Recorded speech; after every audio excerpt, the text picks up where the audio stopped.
documents kailangan nating ipasa. So ano-ano po ba yun? So dito muna tayo sa basic documentary requirements. Ibig sabihin ng basic documentary requirements, kahit kayo ay legal spouse or kahit kayo ay yung other ano na po 'no, sabi nga natin baka family talaga ganyan. So hindi naman kasi nagbayad is yung legal spouse. Lahat po 'to, lahat kayo ito po yung kailangan, basic na kailangan po. So una, proof to establish. Ito yung hinahanap kanina sa online, 'di ba? Yung unang-una, proof to establish. Sabi ko kanina, babanggitin ko ano yung magiging basis natin, paano mo nalaman na SSS member talaga siya. And nakalagay dito, isa lang po, upload nyo kahit alin dito na meron kayo. Okay? So, maaaring may social security card ka ba nung namatay o baka may UMID card, no? So, si deceased member, no, mas okay kung meron po. Kung wala naman nun, baka naman na itago mo. Ako talagang tagun-tago ko yung sa akin saka sa asawa ko, no? Kahit na baka dati kasi mga ano pa po yun eh, pwedeng mapunit agad, no? Yung mga documents natin. Talagang tagun-tago ko kasi nga po kailangan yan. So, hopefully ganun din po kayo. So, duly receive SS records with member SS number, maaaring iwan ba yan nung time na kumuha ka ng SS number dahil magiging ano siya, magiging employee siya sa private employment, kumuha siya nun. RS1, naging self-employed ba siya, kaya siya naging member ni SSS. NW-1, non-working spouse ba siya, so ikaw ba yung nagtatrabaho, then kinover mo siya, no, gusto ko maging member din ni SSS yung asawa ko. So, non-working spouse pala siya. OW-1, dati ba siyang naging OFW? Or E4, nag-amend ba siya ng mga records niya? Ayan, yung E4 kadalasan yan yung mas natatago eh. Kasi 'di ba, pag nag-a-amend na tayo, yan na po yung mga naitatabi na po natin kasi mas recent yan. So check niyo po baka meron naman kayo niyan. Or baka naman may mga employment records kayo with member SS number. Kunwari po company ID, payslip, 'di ba? Dapat po nandun yung mga SS number natin eh. So check niyo po baka meron kayo niyan. Or letter or certification document with indicated correct SS number previously issued by SSS prior to the death of member. Malay mo, dati pumupunta pa pala siya pag nag-i-information drive kami, no? Nagbe-verify pala siya. May mga ganun po, di ba? So, pwede niyo po ipakita yun, yung mga proof na talagang SSS member po siya. Next po is, bukod doon, dahil napatunayan nyo na, na SSS member siya. So, patunayan nyo naman sa amin na namatay talaga si member. So, kailangan ng death certificate po niya, duly registered with the local civil registrar or issued by the Philippine Statistics Authority or certification of death issued and signed by the authorized signatory of the Office of the Civil Registry. At syempre, dapat may official seal po yan. Then, pangatlo, ito naman po is for ano po 'to, sabi nga natin kanina, option lang din 'to kung maglalagay si legal spouse. Pero the rest, kailangan ng official receipt with BIR registration bearing the name of the claimant and the deceased member. So, kailangan mag-submit tayo ng one original. 'Di ba ganun po 'yan kapag nanghihingi tayo ng mga official receipt or kung ano mang mga documents, tinatanong naman tayo, ilang copies ang kailangan mo. So, kung gusto niyo pong meron pa rin kayong mga original copies kahit 2 o 3 na yung paggawa niyo 'no, kasi po yung isa po dun kailangan original yung ipasa niyo po kay SSS, okay?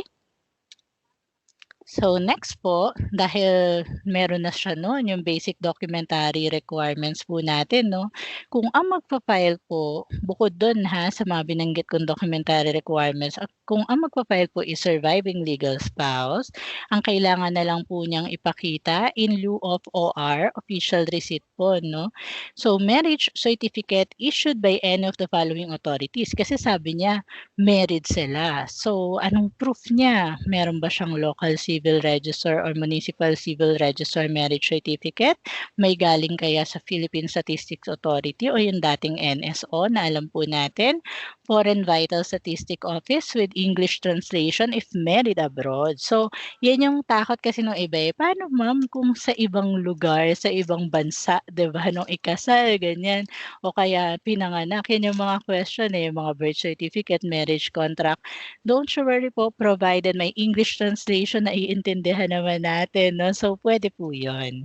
And the National Commission on Indigenous Peoples, NCIP, if deceased member or pensioner is an indigenous people, Sharia Circuit Clerk of Court, if deceased member or pensioner is Muslim. And syempre, 'di ba nag-o-online nga po, no? Yung online certification mo stating na yung claimant surviving legal spouse ay ikaw talaga ang nagbayad ng funeral expenses. 'Di ba yun lang yung napansin natin, 'di ba, na mga kailangang i-tick, i-certify, no, kapag po surviving legal spouse yung magpapasa. Ngayon, if hindi naman pala surviving legal spouse, no, yung nagke-claim, so ano naman daw po ba yung mga kailangan in lieu of official receipt? So maaaring certification of availment of memorial or funeral insurance plan or any other acceptable funeral expense paid by the member or pensioner prior to his or her death may be submitted in lieu of official receipt. So para po to sa mga children, parents, or legal heirs po ng deceased member or pensioner lang. And any of the following additional documents shall be submitted together with the OR naman kapag may official receipt. So ano po ba yun? Duly notarized waiver in favor of the claimant duly signed by the surviving legal spouse. Kasi sabi ko kanina, ang una po talaga naming hahanapin is the legal spouse. Ngayon sabi ni legal spouse, hindi ko naman kukunin yan kasi hindi naman ako yung nag-defray, diba? Kasi kapag nag-online ako, naku, sabi dun, isa-certify ko na ako talaga yung nagbayad. Hindi naman.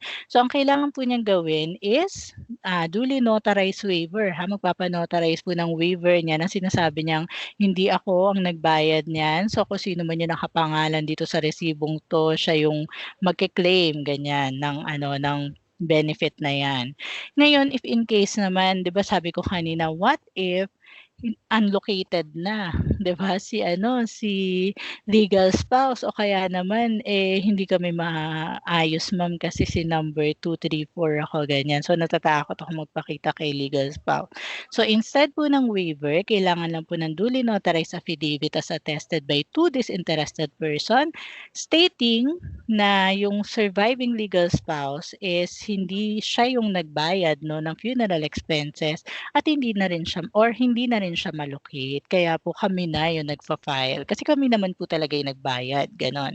Or death certificate of the legal spouse. So, kaya palang hindi naman makapag-file si legal spouse kasi nauna na rin pala, wala na rin, no, namatay or sabay silang namatay, no, nung kanyang asawa. So, kailangan po death certificate ng legal spouse duly registered with local civil registrar or issued by the Philippine Statistics Authority, including marriage certificate with the deceased member or pensioner duly registered with the local civil registrar or issued by the Philippine Statistics Authority if the legal spouse is already deceased. Ngayon, kung si member naman pala is single, ayan, deceased member or pensioner, single naman pala siya, kaya pala ikaw na, no, yung claimant. So, kailangan po ng SENOMAR or yung Certificate of No Marriage Record of the deceased member or pensioner. If in case naman po na walang official receipt, no need naman for affidavit of funeral expenses kung ang ginawa po ay embalming, burial transfer service, funeral services including church fees or equivalent in other religions, cremation or interment services, purchase or rent of coffin, purchase or rent of niche, cemetery, memorial lot, columbarium, and payment for memorial or funeral insurance plan. Pero syempre kailangan i-attach po natin yung SENOMAR. Once again, kapag po nag-upload tayo ng documents.